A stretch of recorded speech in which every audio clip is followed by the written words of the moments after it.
Greetings and bienvenue, Midnight Crew. Thank you for returning to this broadcast.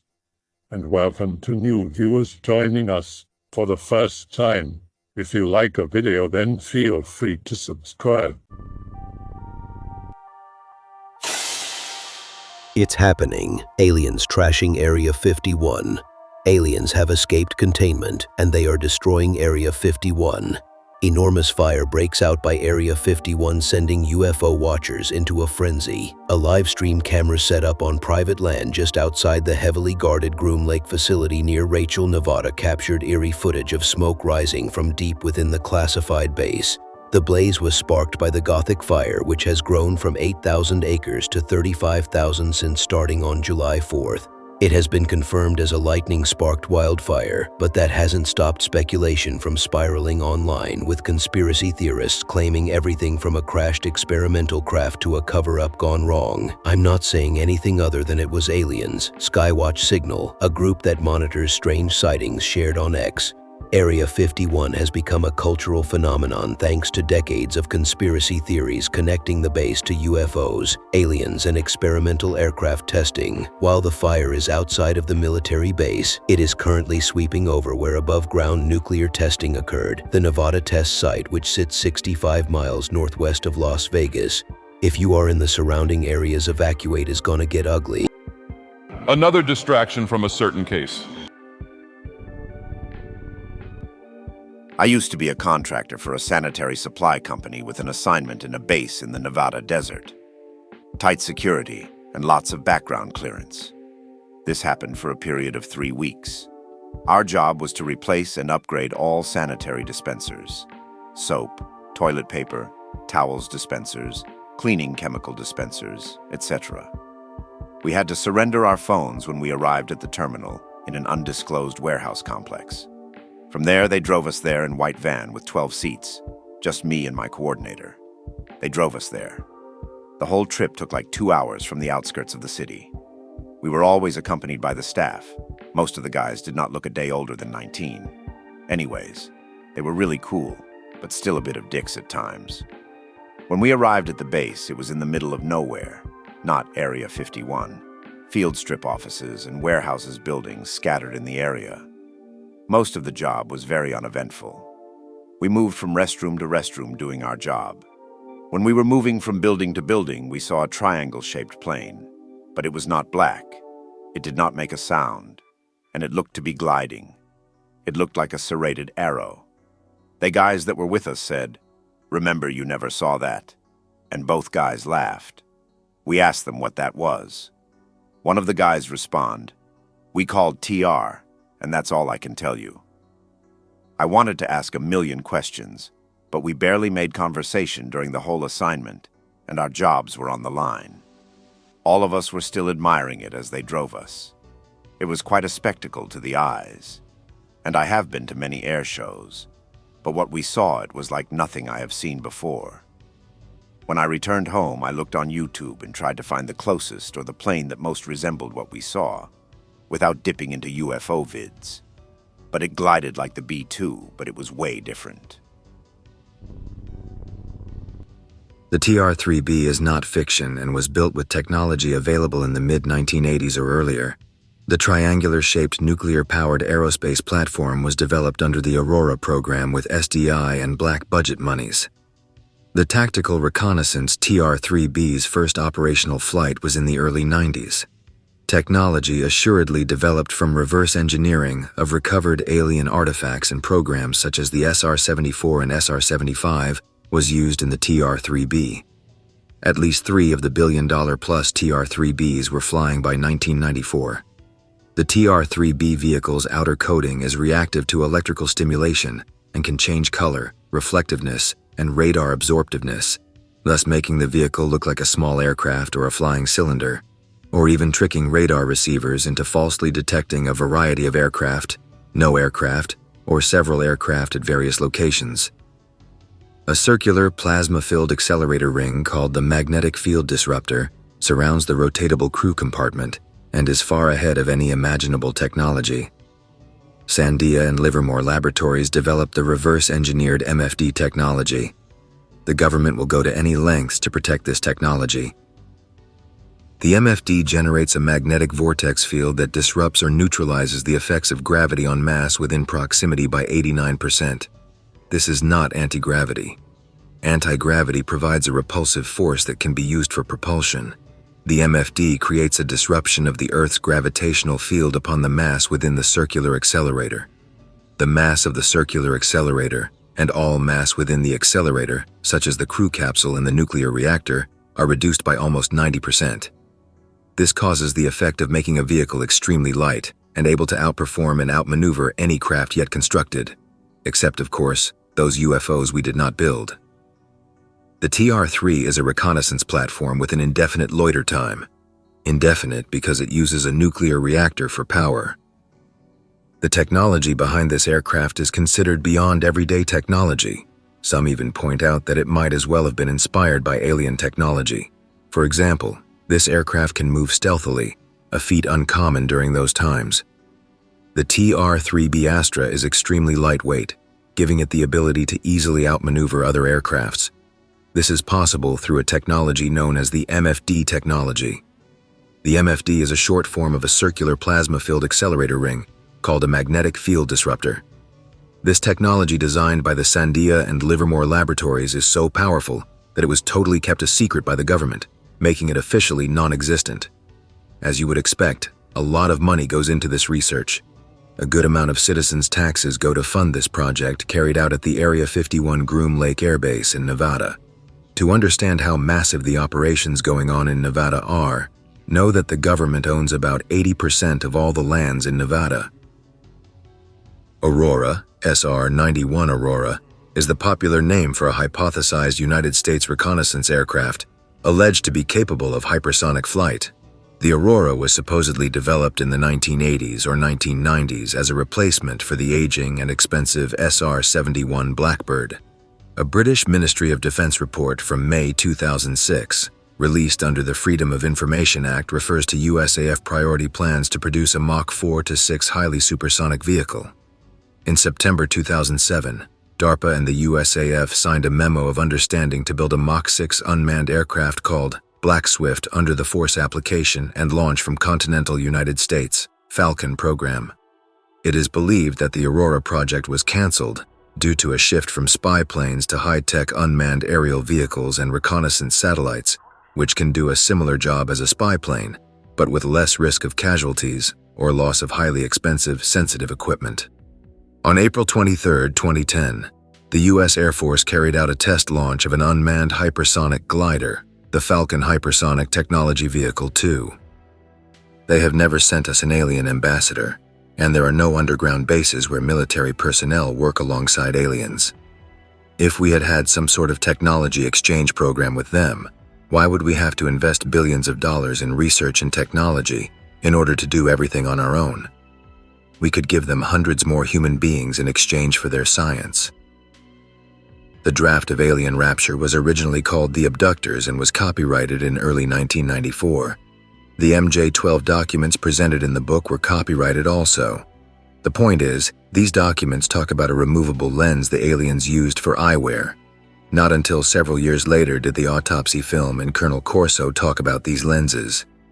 The new MJ-12 documents I obtained prior to the film and Corso's book also speak of a central JO organ in the aliens. Although not mentioned by Corso or pointed out in the autopsy film, it can be clearly seen as they perform the autopsy.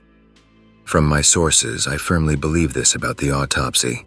It was made by the military in Lancaster, Texas, and an attempt was made to create the original Roswell autopsy film again with several changes. The best lie is the one that is closest to the truth. The best way to debunk the Roswell crash is to make a six-fingered alien, when all other information points to a four-fingered alien. It worked. Hardly any serious researcher believes the autopsy film is based on reality. I wrote Alien Rapture, The Chosen in 1994 and 95, after my last trip to California, New Mexico, and Nevada. I undertook this trip to do research for the Alien Rapture, which included a meeting with 5 close friends who had agreed to release confidential information to me and discuss their closely guarded personal experiences. I also interviewed other contacts who had worked classified programs or flown classified military aircraft to gather information about UFO sightings and contact. At this point, I was blessed with teaming up with a great man and a great writer, Brad Steiger.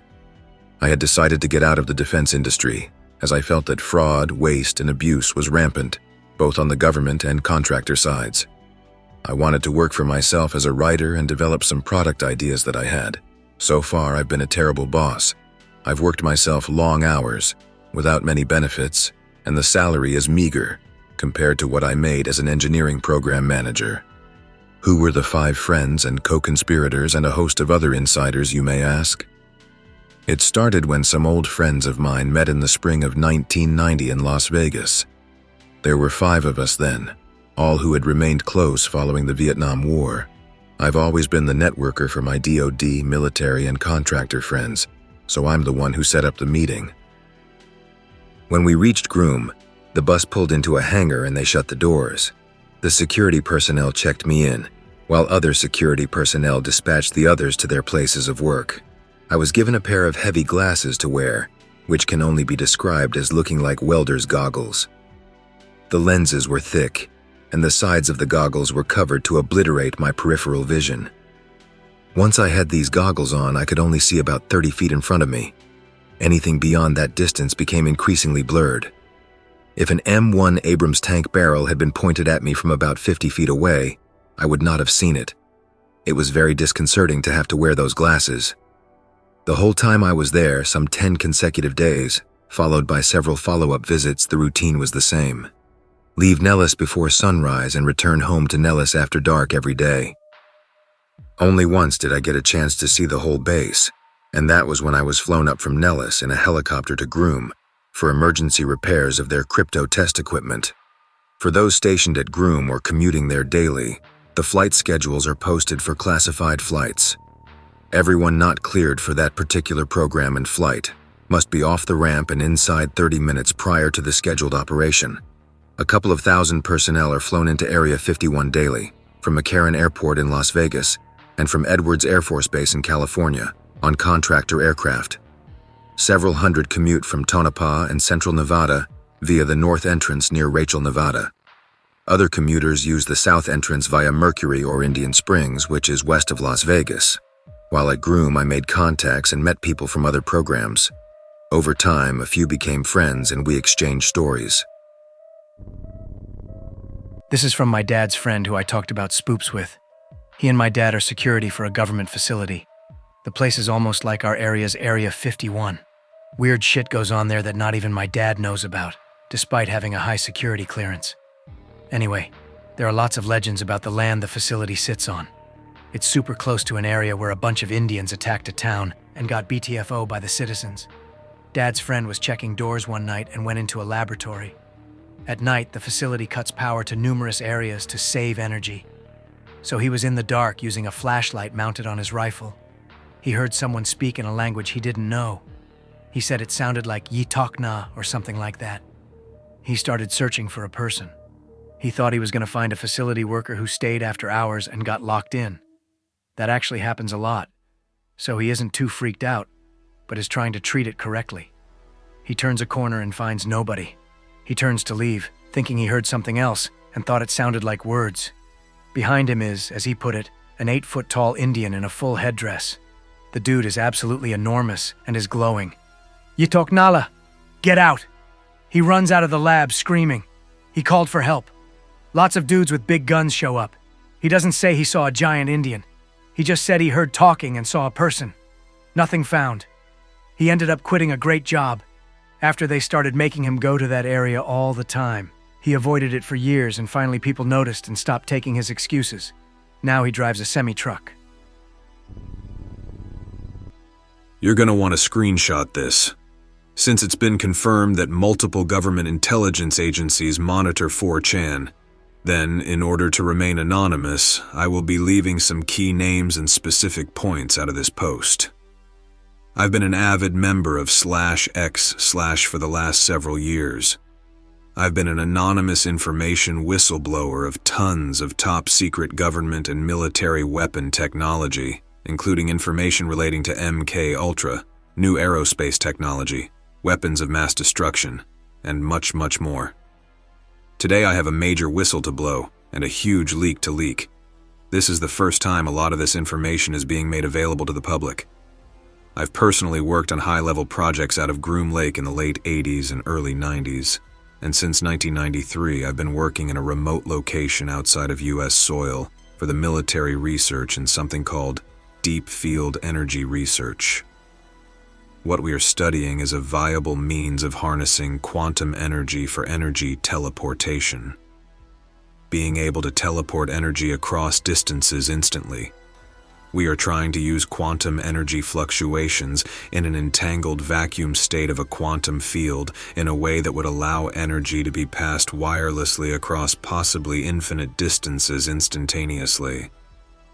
This relates to a sister project, one that I am directly working on, which is in essence hyperdimensional and hyper-universal travel. We believe we will very soon have access to travel across parallel universes, or some form of it. We don't know yet if it will be what we now know as the parallel universes, or a split of our current universe to create multiple copies of this universe. We are so close to a breakthrough that very, very soon we will traverse beyond space-time and possibly into higher dimensions. Above is a picture of one such machine capable of this form of travel that we are working on. It has been intentionally blurred, and noise has been added to conceal sensitive information that could lead to my identification, while still leaving enough detail to identify what you are looking at. The craft is meant for one person. I will not be answering questions regarding this post. I will not be posting more pictures. Regarding skeptics, if you don't believe me or this post, then move on. However, I highly recommend taking screenshots of this thread. In the coming months, you will very likely notice changes. Things will be different. You just won't know what or why. This is why. Not everybody will feel or notice these changes, but very many people will.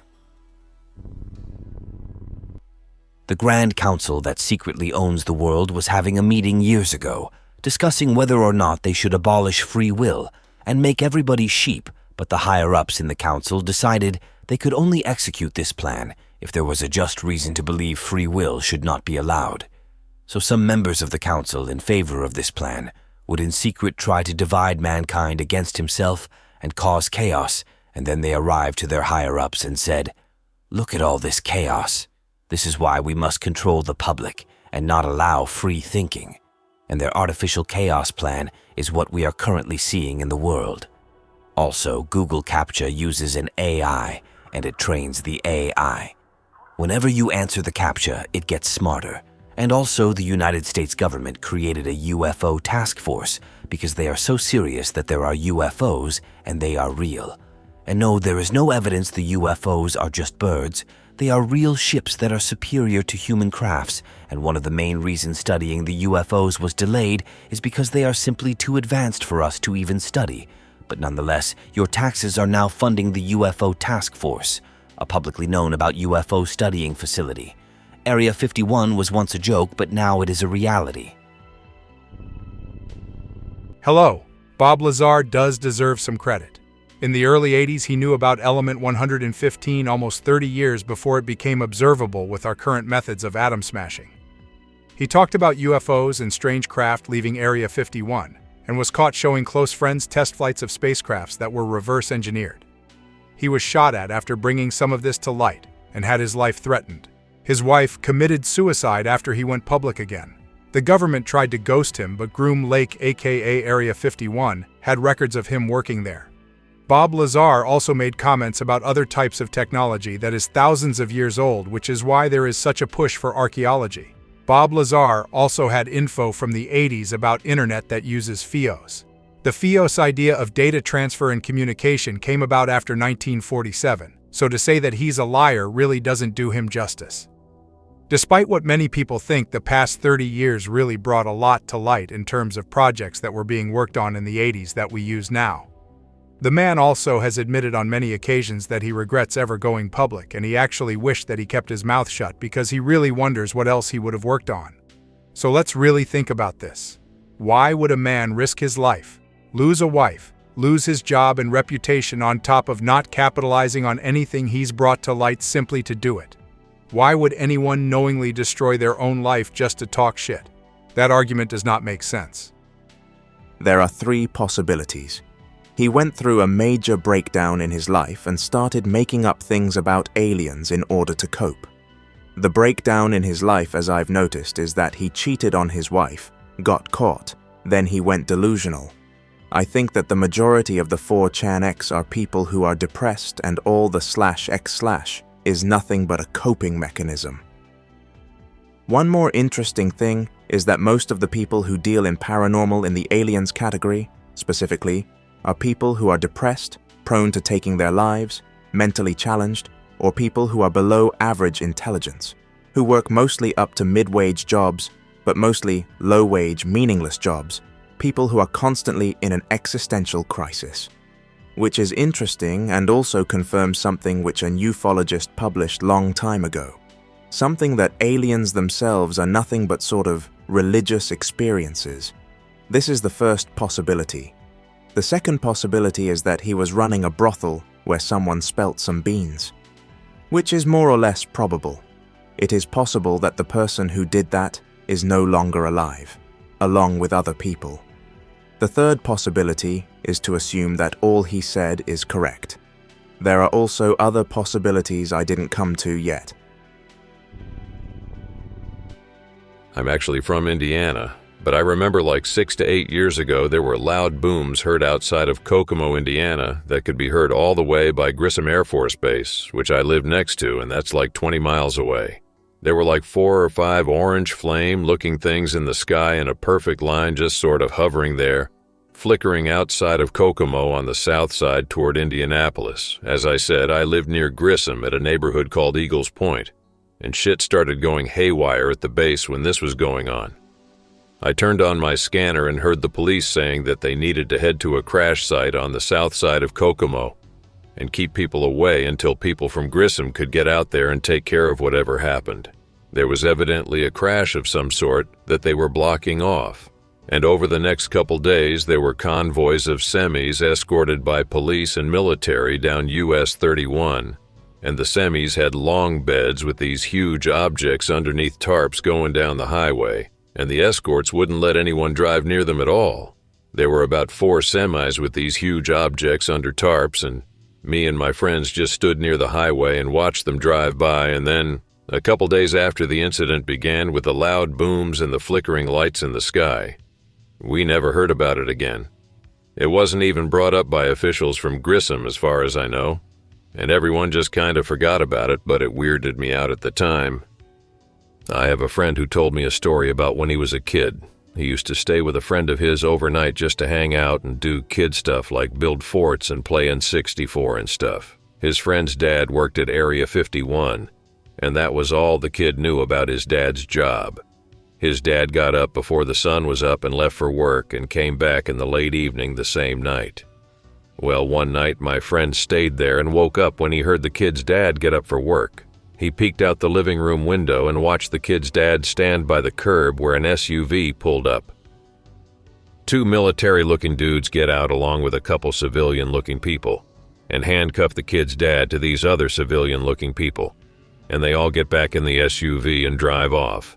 Apparently, they would go to Grissom Air Force Base, where a plane would fly them out to Area 51 for work, and then they would fly back in the evening and reverse the process and all get dropped back off at their houses. That last part wasn't revealed until my friend asked the kid about it a couple years later when he found out more about his dad's job, but that's all he ever learned. He had no idea, and as far as I know, never did have any idea about what exactly his dad's job was at Area 51 or what went on there. My friend lost contact with that kid after middle school, evidently as the kid's family moved away or something. This was in Kokomo, Indiana as well. Grissom is a 15 to 20-minute drive north of Kokomo. I have one I wanted to share. A couple of years ago, I took a temporary job cataloging inventory for a regional utility company. Not glamorous work. Mostly spent my time going out to storage lots and old warehouse basements. just making sure all the old equipment was logged before they auctioned it off or scrapped it. It was the kind of job you don't think much about, the kind that pays the bills and gets you out of the house. I didn't mind it. No one breathing down your neck, just you, a clipboard, and a lot of walking around forgotten places. And that was fine by me. Then one afternoon, my supervisor handed me a sheet with a handwritten note on it. Special storage, Old North Substation. Be thorough. The North Substation had been closed for about 15 years after a structural failure. It was deemed unfit for staff occupancy. Basically, it was too expensive to fix, but not really worth demolishing. So they just locked it up and left it to rot. I had to meet a facilities guy at the site to let me in. When I got there, he was already waiting, leaning against his truck, looking like he couldn't wait to get out of there. "You sure you need to go inside?" He handed me a key ring and practically shoved it into my hand. "It's all yours, man. Just make sure you lock up when you're done." I shrugged. "Just inventory." "Won't be long," I said. He didn't answer, just muttered something about it being a waste of time and drove off before I even had the door open. The North Substation itself was a hulking concrete and steel structure, weathered and beat up by years of neglect. Windows boarded up, grass so tall it could hide a small dog, and the rusted lock on the front gate barely holding on. I had to yank the thing open with some effort. Inside, the air smelled like mold and wet metal. My boots echoed on the cracked concrete floors, the silence almost oppressive. Fluorescent lights dangled from the ceiling, some flickering, others long dead. The main floor was mostly empty, just dust, collapsed shelving, and a few abandoned cable spools. I took photos, made my notes, and moved on. That's when I found the metal stairwell leading down to the basement. It wasn't listed on the blueprint I had. Now I know what you're thinking. That should have been a red flag, but I was new. I didn't think much of it. Old buildings get renovations, nobody updates on paper. I decided to head down anyway. The basement was cold, musty, like it hadn't been disturbed in years. The beam of my flashlight caught on something metallic lining the walls. Lockers, floor-to-ceiling, row after row of industrial storage lockers. Each one had a number painted on it. Each one was locked with a heavy padlock. I started checking serial numbers, descriptions, marking them down as I went. All standard stuff at first. Spare transformers, wiring harnesses, old electrical panels. Then I came to locker 7. No padlock. The door hung slightly ajar, like someone had hurried off without securing it. I hesitated, then pulled it open a little wider. Inside were 4 long wooden crates, roughly human-sized. Each one was stamped with the same black stencil. Archive, do not deploy. There were no corresponding entries for Locker 7 on my inventory list. No descriptions. No paperwork. Like it wasn't supposed to exist at all. I tried to ignore the gnawing feeling in my gut and pried open one of the crates with a crowbar I found on a nearby bench. Inside was a body. At least that's what it looked like at first, except it wasn't right. Pale, almost translucent skin, no body hair, no obvious mouth or ears. Its limbs were too long and its joints were bent the wrong way. I stumbled backward, tripping over the crowbar in my haste to get away. For a moment, I just sat there on the cold floor, heart hammering, staring at the thing in the crate. It was preserved perfectly. No smell of decay, no fluids, just sealed inside with what looked like heavy medical-grade plastic sheeting. The crate's lid had foam padding on the inside, designed for transport, designed to survive being moved. Shaking, I forced myself up and checked the other 3 crates, all identical, each containing specimens. None of them matched each other perfectly. Subtle differences in bone structure, facial features, or what would have been a face, like different versions of something that wasn't supposed to exist. I slammed the crate shut, grabbed my stuff, and got out of there as fast as I could. Locked the basement door behind me, breathing hard. I sat in my car for almost an hour, hands too shaky to drive. I kept telling myself it was just some kind of elaborate training dummy, a movie prop, anything to explain it. But I knew deep down I couldn't shake what I saw. A few days later, I decided to go back. Not to the substation, not yet. but to the office. I wanted to see if my report had been touched at all. Maybe I was imagining things. Maybe I was overreacting. I figured the best way to find out was to ask. So, I got to the office early, before anyone else had shown up. I wasn't sure how to approach this, what I was even looking for, but I needed to confirm what was happening. I walked past the security desk, the cubicles, and the break room, straight to my supervisor's desk. I checked her drawer first. Nothing. I checked her file cabinet. Nothing. The file with the North Substation reports was gone. Not a trace of it left behind. I checked the computer system, every corner of it, no record. It was as if I'd never filed anything about that place at all. I thought maybe she had not filed it digitally yet, or maybe misplaced the file. A knot formed in my stomach. I couldn't shake the feeling that something was terribly wrong. I wanted to ask her about it, but I was already starting to feel the weight of what I was getting into. The thought of confronting her crossed my mind, but I stopped myself. Instead, I walked out of the office, my legs feeling like lead. I told myself I'd just been paranoid, that I'd misunderstood. But deep down, I knew that wasn't it. So I kept quiet. I went back to the normal routine for a few more days. I even made small talk with my coworkers, trying to act like nothing was wrong. But I couldn't shake the feeling that I was being watched. I kept noticing little things. The way people seemed to avoid looking me in the eye. And then, one day, I drove past the North Substation again. I hadn't meant to, but it was on my route to a different site. The place looked completely different. The chain-link fence had been reinforced, much taller now, much sturdier. Floodlights blazed down from every corner, shining bright and glaring like spotlights. Private security guards stood by the entrance, watching anyone who passed by with cold, calculated eyes. They weren't the usual kind of guard either. They were military grade, not some run-of-the-mill security contractors. The gates were locked and patrolled. No one was allowed near the place without clearance. It looked like the place had become a fortress overnight. I didn't understand it. The substation had been nothing more than a derelict building for years. It had sat unused for over a decade, gathering dust and rust, and now they were treating it like a high-security government facility. I slowed down as I drove past, trying to get a good look at the area. The windows that had been boarded up when I was last there now looked freshly sealed, and the security lights illuminated the whole area in an eerie glow. I don't know why, but it felt like everything about that place had been scrubbed clean, as if it was all a cover-up waiting to happen. No mention of the renovations, no company memos explaining anything about it. Nothing. I kept asking myself, why had it been left to rot for so long? And then suddenly, out of nowhere, they started pouring resources into it. It didn't make sense. And one more question I don't understand the answer to. Why did they send me in there if they were just going to do this, if they maybe knew that there was something there that they did not want people to see? Why would they send me? Forgetting is out of the question. You do not forget about something like that. What was the purpose?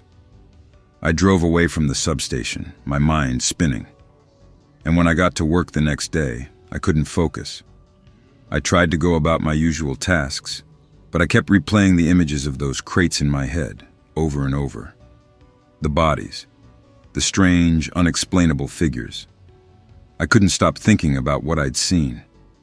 I'd told myself that I'd imagined it, that I had made up some sort of horror movie scenario in my head. But the more I thought about it, the less likely that seemed. I needed to find out more. So I tried something risky. I started asking around. Not about the North Substation directly, but about anything related to it. I asked my co-workers if they'd ever worked there, or if they'd ever heard anything about it. I even asked the facilities manager, trying to be casual about it.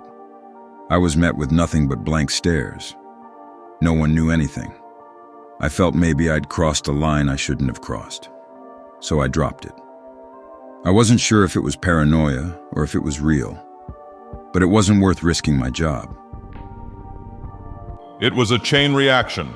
Everyone got super paranoid about 2012, and then after it came and went, the memes started to become more popular and edgy.